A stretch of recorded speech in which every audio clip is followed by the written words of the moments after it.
आज आपण बनवणार आहोत पफ पॅटीस. एकदम क्रिस्पी, क्रंची, कुरकुरीत असे हे पफ पॅटीस आपण बनवणार आहोत. हे सेम बाहेर मिळतं तसंच आपण आज बनवणार आहोत.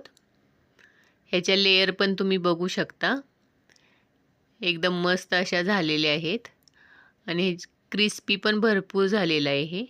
तर चला मग सुरुवात करूया आपण बनवायला. मी इथं 1.5 कप मैदा चाळून घेतलेला आहे. आता ह्यामध्ये आपण चवीनुसार मीठ घालायचं आहे आणि 2 चमचे आपण ह्यामध्ये तूप घालून घेऊया. हे आपण चांगलं मिक्स करून घेऊया. आपल्याला हाताने चांगलं पिठाला तुपाचं मोहन चांगलं चोळून घ्यायचं आहे. सगळीकडे एकसारखं आपण हे लावून घेऊया. हे आता सगळे एकसारखं लावून झाल्यानंतर आपण थोडं थोडं पाणी घालून आपण हे पीठ मळून घेऊया. हे पीठ आपल्याला जास्त कठीण नाही मळायचं आहे. आपण थोडं मऊच असं पीठ मळून घेणार आहोत. आता आपलं पीठ मळून झालेलं आहे. आता आपण हे असं झाकून ठेवूया आणि तोपर्यंत आपण भाजी करायला घेऊया. तोपर्यंत आपलं पीठ चांगलं भिजून होईल. तर एका कढईमध्ये 2 चमचे तेल घातलेलं आहे. त्यामध्ये 1 चमचा कुटलेलं धणे घातलेत, 1 चमचा बडीशेप घातले आणि 1 चमचा जिरे. मी हे तिन्ही पण खलबत्त्यामध्ये थोडं थोडं चेचून घातलेलं आहे. त्याने आपल्या भाजीला चांगली टेस्ट येते. आता ह्यामध्ये आपण अर्धा चमचा चिरलेलं आलं घालूया आणि मिरची घातली मी एक बारीक कट करून. आपल्या आवडीनुसार आपण तिखट कमी जास्त करू शकता. हे आता आपण भाजून घेऊया आणि ह्यामध्ये पाव चमचा हिंग घालायचं आहे वरून. हे आपल्याला चांगलं भाजून घ्यायचं आहे. आता ह्यामध्ये आपण अर्धा चमचा लाल मिर्च पावडर घातली, ते फक्त कलरसाठी घातलेली आहे आणि पाव चमचा हळद घातलेली आहे. ह्यामध्ये वरून आपण शिजलेले बटाटे हातानेच कुस्करून घालूया. मी मीडियम साईजचे होते, 4 ते 5 घातलेले आहेत. वरून आपण वाटाणा घालून घेऊया. हा मी थोडासा वाटाणा शिजवून घेतलेला आहे. आपण हे थोडं मिक्स करून घेऊया. आपल्याला गॅस आता कमी करायचा आहे. वरून आता चवीनुसार मीठ घालायचं आहे. 1 चमचा आपण चाट मसाला घालणार आहोत. अर्धा चमचा गरम मसाला घालायचा आहे आणि कोथिंबीर. आपण हे चांगलं आता मिक्स करून घेऊया. हे मसाला आपल्याला 2 ते 3 मिनटं चांगला भाजून घ्यायचा आहे. हे आपण आता चांगलं भाजून झालेलं आहे. आपली आता भाजी तयार झालेली आहे. तर आता आपण ही थंड करायला एका प्लेटमध्ये काढून घेऊया. ही भाजी आपण आता अशीच थंड करायला ठेवून देऊया. तोपर्यंत आपण साठा तयार करूया. इथं मी 2 चमचे तूप घेतलेलं आहे आणि त्यामध्ये 2 चमचे कॉर्नफ्लॉवर घातलं आहे. हे आपण चांगलं मिक्स करून घेऊया. हे आपल्याला एकदम पातळ स्लरी तयार करून घ्यायची आहे ह्याची. तुम्ही बघू शकता असे आपल्याला तयार करून घ्यायचं आहे. आता आपण पीठ बघूया. पीठ पण आपलं चांगलं भिजलेलं आहे. तर आपण वरून 1 चमचा तेल सोडून पीठ आणखी एकदा मळून घेऊया. आता ह्याचे आपण छोटे छोटे गोळे करून घेऊया. इथं मी एक छोटा गोळा करून घेतलेला आहे. असेच आपल्याला सगळे गोळे करून घ्यायचे आहेत. ह्याचे मी सगळे गोळे करून घेतलेले आहेत. आपले 8 गोळे तयार झालेले आहेत. तर आता आपण लाटायला घेऊया. ह्याला दोन्ही बाजूनी आपण पीठ लावून घेतलेलं आहे आणि ह्याचं आपल्याला पातळ पोळी लाटून घ्यायची आहे. ही पोळी आपल्याला एकदम पातळ अशी लाटून घ्यायची आहे. पातळ लाटल्यामुळे आपल्या लेयर पण एकदम छान अशा होतील. इथं मी आता ही पोळी लाटून घेतलेली आहे. ही आपल्याला एकदम पातळ अशी लाटायची आहे. तुम्ही बघू शकता मी एकदम पातळ लाटलेली आहे. आपल्याला अशाच सगळ्या आता पोळ्या लाटून घ्यायच्या आहेत. मी इथं सगळ्या पोळ्या आता लाटून घेतलेल्या आहेत.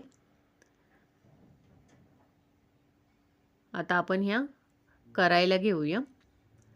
तर एक पोळीला आपण तयार केलेला साठा लावून घेऊया. सगळीकडे आपल्याला एकसारखा लावून घ्यायचा आहे. आणि वरून आपण पिठाची चिमट सोडूया. आता आपण वरून दुसरी पोळी टाकून घेऊया आणि त्याला पण असंच आपण साठा लावून पीठ टाकून आपण तयार करून घेणार आहोत. सगळ्या पोळ्या आपल्याला अशाच लावून घ्यायच्या आहेत. मी इथं 4 पोळ्यांना लावून घेतलेलं आहे. आता आपण लास्टच्या पोळीला वरून पिठाचं चिमट सोडून आपण लाटून घेऊया थोडं पातळ. इथं मी पातळ लाटून घेतलेली आहे. ह्याला वरून आपण साठा लावून घेऊया. सगळीकडे एकसारखा लावून आपण पीठ टाकून घेऊया. आपण एका बाजूने फोल्ड करून घेऊया आणि त्याला पण वरून आपण थोडा साठा लावून घेऊया. आता आपण दुसऱ्या बाजूचं पण फोल्ड करून असंच घेऊया. आपण आता दोन्ही बाजूंनी फोल्ड करून घेऊया. आपण चौकोनी एक बॉक्स टाईप आपण हे तयार करून घेतलेलं आहे. आता हे तुम्ही असंच फ्रीजमध्ये ठेवून तुम्हाला जेव्हा करायचे असतील पॅटीस तेव्हा तुम्ही काढून करू शकता. आपण आता लगेच करायला घेतोय. वरून थोडंसं पीठ लावून आपण हे लाटून घेऊया. आपल्याला हे जास्त पातळ पण करायचं नाही आहे आणि जास्त जाड पण आपण ठेवायचं नाही आहे. तर आपण असंच चौकोनीच आपण लाटून घेऊया म्हणजे आपलं जास्त कट करायला लागणार नाही आपल्याला. याची मी आता मोठी पोळी लाटून घेते. आपलं आता लाटून झालेलं आहे. तर आपण ह्याच्या चारी बाजू कट करून घेऊया. ह्याच्या कट केल्यानंतर आपले ह्याचे लेयर छान तेलात खुलतात. त्यासाठी आपल्याला हे चारी बाजूनी कट करून घ्यायचं आहे थोडं थोडं. आता आपण ह्याचे मधून कट करून घेऊया. आपल्याला जेवढ्या आकाराचे पॅटीस हवे आहेत त्यानुसार आपण कट करायचं. मी इथं उभे 2 आणि आडवे 2 असे कट मारलेले आहेत. तर आपली इथं आता पॅटीस 9 तयार होतील. तुम्ही ह्याची जाडी बघू शकता. जास्त पातळ पण नाही आणि जास्त जाड पण नाही आहे. आपण थोडंसं आता भाजी घेऊया आणि त्याचा एक गोळा बनवून घेऊया. आपल्याला जास्त भाजी घालायची नाही आहे, थोडीच घालायची आहे. आपण आता त्याच्या चारी बाजूनी पाणी लावून घेऊया. हे पाणी लावल्यामुळे आपलं तेलात सुटणार नाही. त्यासाठी आपल्याला हे लावून घ्यायचं आहे. आपल्याला हे एकदम बाजूने चिटकवायचं नाही आहे. थोडंसं आतल्या बाजूने आपण हे चिटकवून घेणार आहोत. थोडंसं आतल्या बाजूने चिटकवल्यामुळे आपले लेयर छान सुटते त्याला. एकदम किनाऱ्यावर आपण नाही दाबायचं नाही आहे. थोडंसं आतल्या बाजूनेच आपण हे पॅक करून घेऊया. हे आता मी सगळं भरून घेतलेलं आहे. तर आपण आता तळून घेऊया. ह्याला आपल्याला एकदम कमी गरम तेलातच सुरुवातीला टाकायचं आहे. तुम्ही बघू शकताय थोडंसंच गरम झालेलं आहे तेल. आपण अशाच कमी गरम असलेल्याच तेलात आपण तळून घ्यायचं आहे म्हणजे त्याचे लेयर छान सुटतात. फास्ट गॅसवर आपल्याला तळायचं नाही आहे, नाहीतर ह्याच्या लेयर सुटणार नाहीत. हे आपल्याला 4 ते 5 मिनटासाठी सुरुवातीला कमी गॅसवरच तळायचं आहे. तुम्ही आता बघू शकताय चांगलं आपलं फुललेलं आहेत पॅटीस.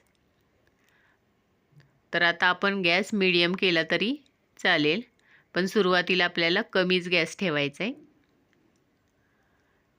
आपल्याला हे चांगलं गोल्डन कलर येईपर्यंत दोन्ही बाजूने आपण हे तळून घेणार आहोत.